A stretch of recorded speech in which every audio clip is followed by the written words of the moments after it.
இந்த உலகத்துல பணம் இல்லை என்றால் எதுவுமே இல்லை சார். பணம் தான் இந்த உலகத்துல முக்கியம். பணம் உள்ள மனிதனை தான் இந்த சமூகம் மதிக்கிறது. இல்லை என்றால் அந்த மனிதனை இந்த சமூகம் மதிப்பதே இல்லை. சாமி கும்பிட போகும்போது நம்ம கும்பிடுற சாமி எங்க இருக்கு? கோயில்ல கருவறைக்குள்ள இருக்கா? கருவறையில கடைசியில இருக்கு.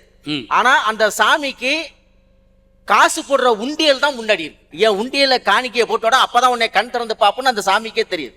அதுதான் கண்ணதாசன் சொன்னாரு, காசே தான் கடவுளப்பா, அந்த கடவுளுக்கும் அது தெரியுமப்பா அப்படின்னு சொன்னார். ஏன்டா எல்லாரும் 10 ரூபா தானே பிச்சை கேட்பாங்க, நீ ஏன்டா 11 ரூபா கேட்கறேன்னு கேட்டேன். அதுக்கு அவன் சொன்னா, சார் 1 ரூபா ஜிஎஸ்டி சார், 1 ரூபா ஜிஎஸ்டி சார் சொன்னான். ஏன்னா ஜிஎஸ்டி சேர்த்து நம்மள்ட்ட பிச்சை எடுக்கிறான்.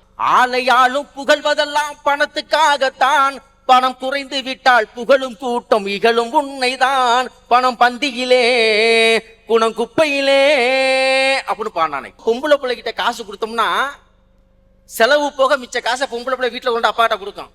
ஆனா ஆம்பளை பிள்ளைகிட்ட கொடுத்து பாருங்க, அந்த காசு திருப்பி வரவே வராது. மொத்த காசு அவனே எடுத்துட்டு போயிடுவான்.